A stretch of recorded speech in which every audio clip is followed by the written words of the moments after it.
मैं गौरव सिंह के बोल रहा हूं। गौरव जी, आप मणिपुर के लिए बोला, बहुत अच्छा लगा हमको। आप पहलगाम लेके बोला, बहुत अच्छा लगा।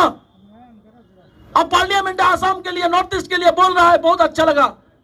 लेकिन आसाम की मुसलमान को हिमंत बिश्व शर्मा जो बुलडोजर चला रहा है, इस मुसलमान के लिए कब पार्लियामेंट में बोलेगा गौरव जी? ये भी हम जानना चाहता है, ये भी जानना चाहता है हम लोग।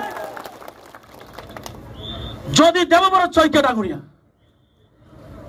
ইউডিএফৰ নেতৃত্ব আমি আপোনালোকৰ পৰা বিচাৰিছো, কেতিয়া কথা কব, কেতিয়া ৰাজপথত ওলাব, কেতিয়া ন্যায় প্ৰদান কৰিব। এই মুহূৰ্তত সেইকাৰণে কৈছো যে আমি এই মুহূৰ্তত কোনো তলমল নাই। যেতিয়াই গণতান্ত্ৰিকভাৱে আমচুই আন্দোলন কৰে, আমচুৰ পতাকাৰ তলত সংখ্যালঘু ৰাইজ একত্ৰিত হওক, চাহে কংগ্ৰেছ হওক, চাহে ইউডিএফৰ নেতা হওক, বিধায়ক হওক, সকলোৱে আপোনালোকৰ ওচৰত আঁঠু ল'বলৈ বাধ্য হ'ব।